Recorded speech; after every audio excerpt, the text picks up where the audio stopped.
Okay, today we will be taking up Thevenin's theorem. अभी तक हमने जो पढ़ा है methods of circuit analysis. Circuit analysis we know, like we are interested in calculation of voltages and currents, right? Circuit को बनाने का purpose क्या था? To transfer power. Or once you know the voltages and currents, you know the power, right? That is the product of V and I. So that is why our interest is mainly in the calculation of voltages and currents. तो अभी तक हमने तीन methods पढ़े. First one was branch current method which is based on both KCL and KVL. This is the fundamental method and अगर हमें ये वाला मेथड अच्छे से आता है तो हम बाकी सारे मेथड्स को equally easily we can understand those methods. दूसरा मेथड हमने पढ़ा था mesh current method which was based on KVL and Ohm's law. और थर्ड मेथड हमने पढ़ा था nodal analysis which was based on KCL and Ohm's law, right? तो इन सारे मेथड्स के अपने अपने एडवांटेजेस हैं, अपने डिसएडवांटेजेस हैं. तो अब जो है, अब हम और कुछ मेथड्स पढ़ेंगे which are not basically detailed methods, they are theorems. किसी भी थ्योरम का पर्पस ये है कि किसी मेथडोलॉजी को कट शॉर्ट किया जाए.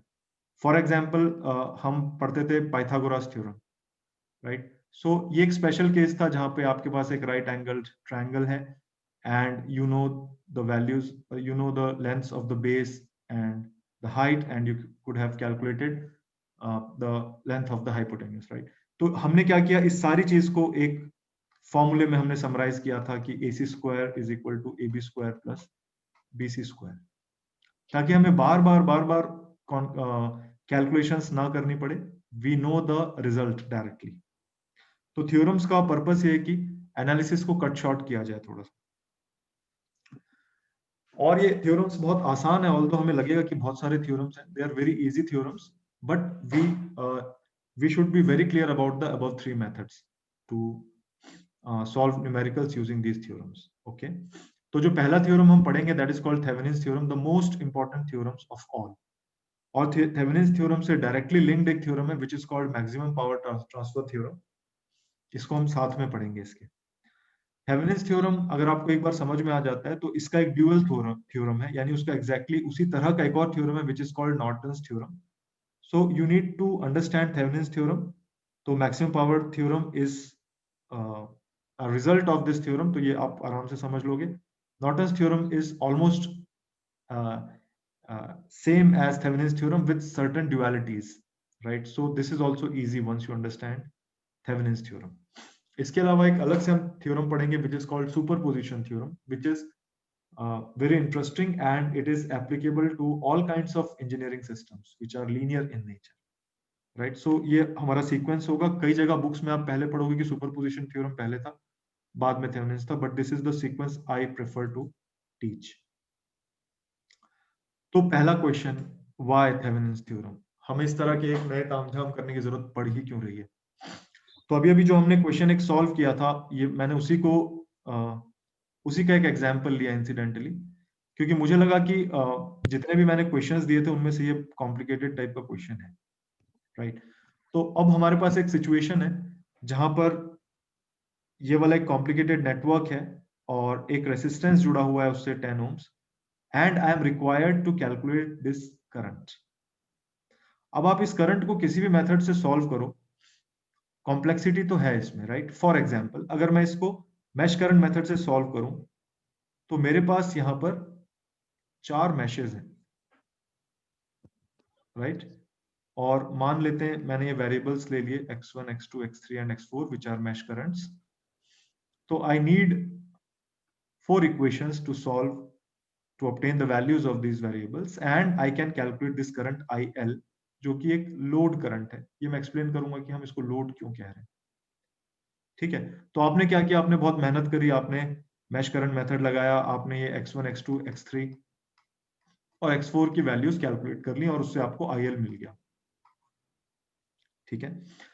फिर अब एक हम दूसरी सिचुएशन में आ गए. अब दूसरी सिचुएशन ये है कि सर्किट तो सेम है लेकिन ये वाला रेसिस्टेंस बदल गया. Now this resistance is 20 ohms. पिछले बार ये रेसिस्टेंस 10 ohms था, इस बार ये रेसिस्टेंस 20 ohms है. अब मुझे फिर से ये वाला करंट पूछा गया है. तो अब मैं क्या करूंगा, अब मैं फिर से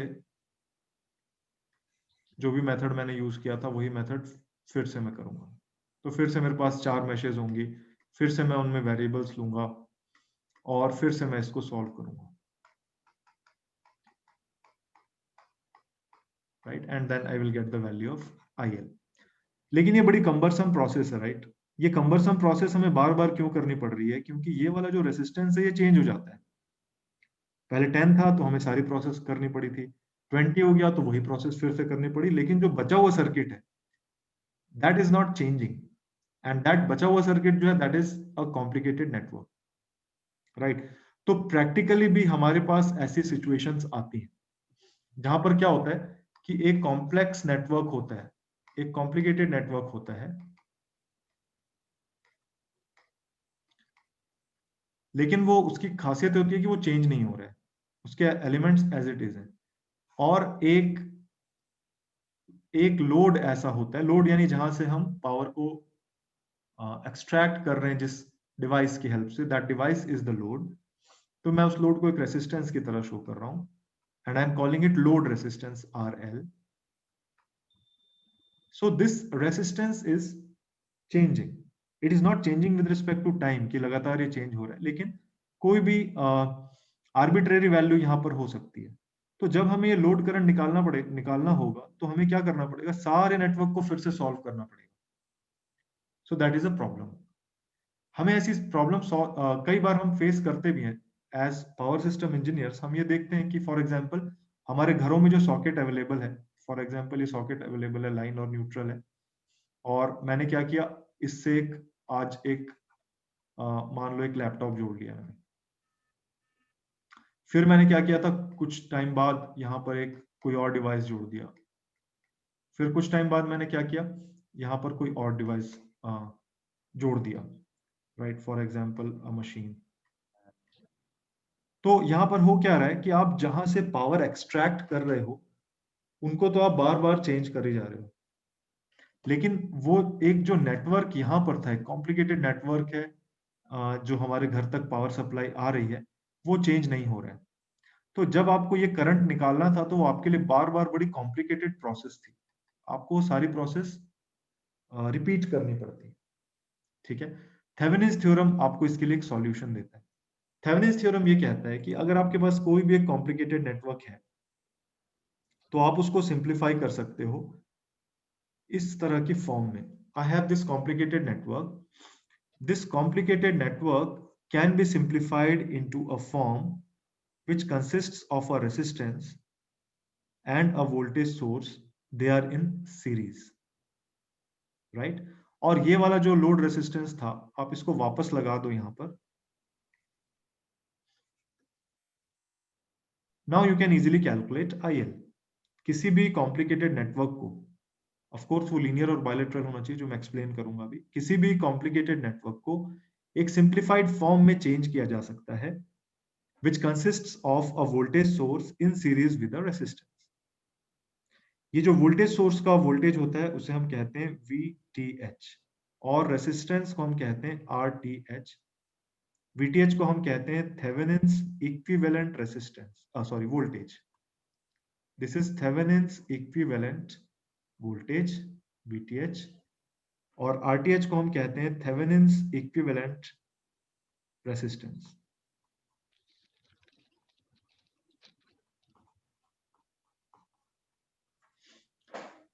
तो इससे क्या होगा, अब ये जो सर्किट एनालिसिस है बहुत आसान हो जाएगा। कैसे आसान हो जाएगा, यहाँ पर IL को जब आप कैलकुलेट करोगे तो वो एक सिंपल सा एक्सप्रेशन आएगा VTH by RTH plus RL।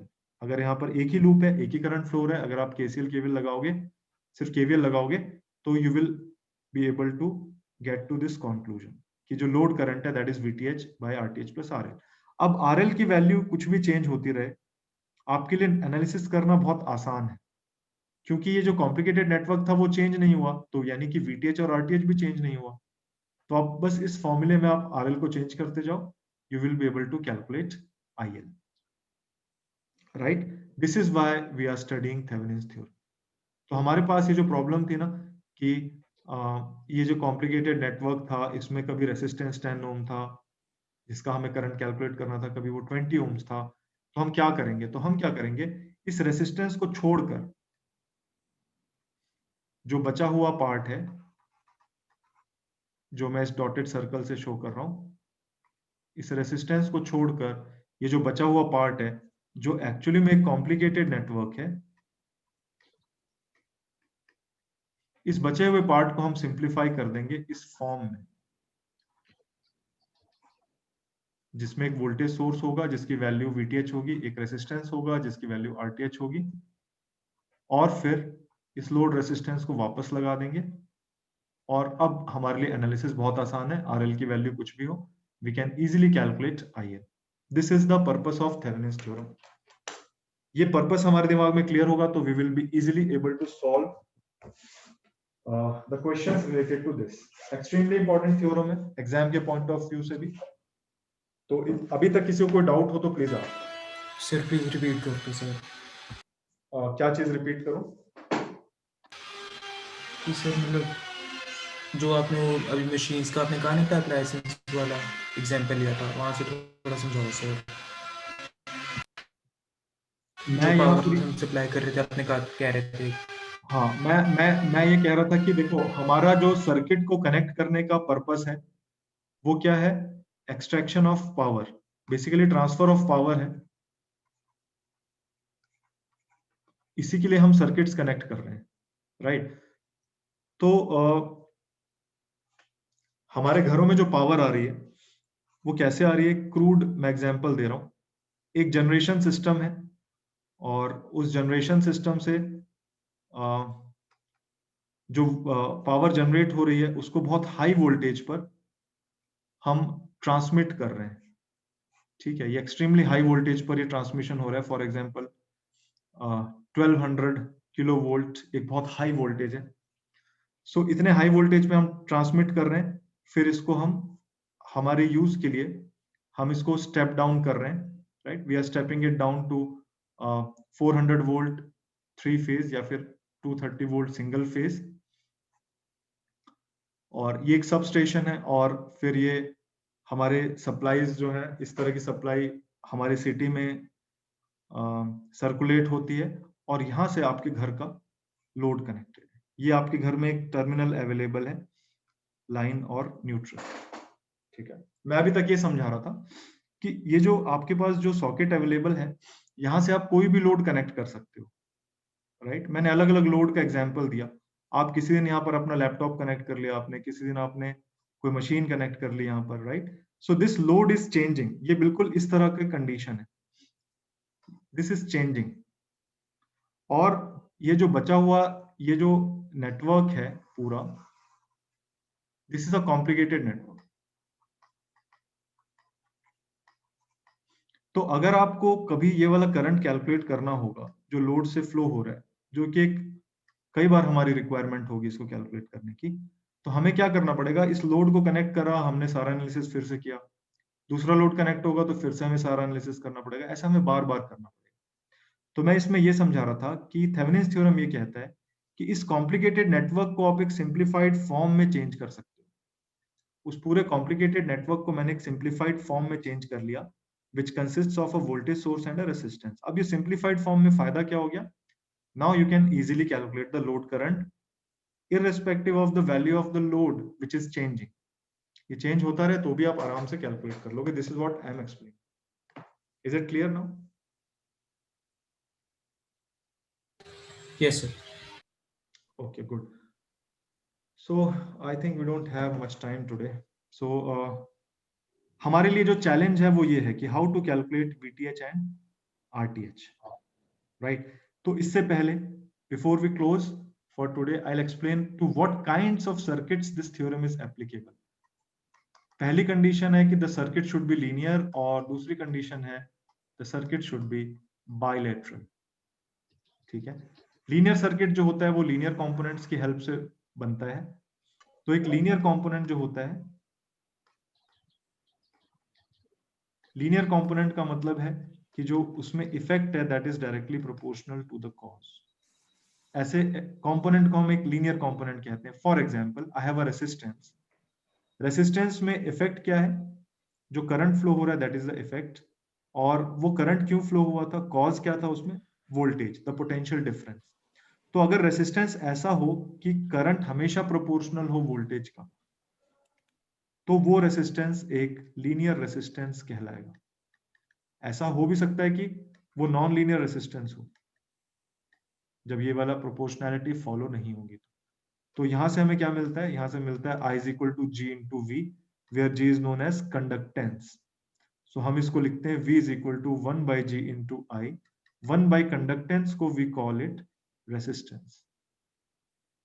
ऐसा कंपोनेंट जहां पर इफेक्ट जो है वो डायरेक्टली प्रोपोर्शनल हो कॉज के, उसको हम लीनियर कंपोनेंट कहते हैं। ठीक है, for example, another example is a linear capacitance. अब देखें कैपेसिटेंस में जो कॉज है वो वोल्टेज है, और उसका जो इफेक्ट है वो जो चार्ज स्टोर हो रहा है प्लेट में, that is the effect. So Q is proportional to V, so we write Q is equal to CV। ऐसा कैपेसिटेंस एक लीनियर कैपेसिटेंस कहलाएगा। इंडक्टर भी लीनियर या नॉन लीनियर दोनों हो सकता है। तो इंडक्टर को हम लीनियर कब कहेंगे, जब कॉज और इफेक्ट डायरेक्टली प्रोपोर्शनल होंगे। उसमें कॉज जो है वो करंट है, उसका जो इफेक्ट है वो होता है जो फ्लक्स उस इंडक्टर में बन रहा है, that is the effect, right. So we write psi is equal to L into I। ऐसा इंडक्टर एक लीनियर इंडक्टर कहलाता है। तो थेवेनिन्स थ्योरम हम ऐसे सर्किट्स में अप्लाई करते हैं which are linear in nature, right. तो आप लोगों को चिंता करने की जरूरत नहीं है, जो क्वेश्चन आपको दिया जाएगा वो लीनियर सर्किट ही होगा। Bilateral component, I am taking the example of a resistance and a diode. Resistance में मेरे पास एक रेसिस्टेंस है जिसके दो टर्मिनल्स हैं A और B, और मैंने इनके बीच में एक वोल्टेज सोर्स लगा दिया। This voltage source is of 10 volts. ये रेसिस्टेंस लेट अस से 1 ओम का है। तो करंट फ्लो होगा A से B की तरफ and the value will be 10 amperes. फिर मैंने क्या किया, इस रेसिस्टेंस में वोल्टेज सोर्स को वही लगाया मैंने, लेकिन इस बार मैंने क्या किया, पोलैरिटी रिवर्स कर ली, सेम रेसिस्टेंस। तो इस बार क्या होगा, करंट फ्लो होगा सेम 10 एम्पियर्स, लेकिन उसकी डायरेक्शन होगी B टू A। इसको कंपेयर करें एक डायोड से। डायोड के दो टर्मिनल्स हैं, एनोड और कैथोड, राइट। तो मैंने इसमें एक वोल्टेज सोर्स लगा दिया, anode is at higher potential and cathode is at lower potential. इसको हम फॉरवर्ड बायस कहते हैं। इसके कारण एक करंट फ्लो होगा एनोड से कैथोड की तरफ, जो कुछ मिली एम्पियर्स में होगा, order of the milli amperes. Same diode लें हम और सेम वोल्टेज सोर्स लगाएं, लेकिन इस बार पोलैरिटी को रिवर्स कर दें। इस बार क्या हो रहा है, cathode is at higher potential with respect to anode. इस केस को हम एक रिवर्स बायस केस कहते हैं। आइडियली अब करंट जीरो होगा, प्रैक्टिकली जो करंट लेकिन फ्लो हो रहा है वो रिवर्स है, बट वो माइक्रो एम्पियर्स में है, यानी जो पहले जो करंट था उससे 1000 टाइम्स लेस करंट फ्लो हो रहा है।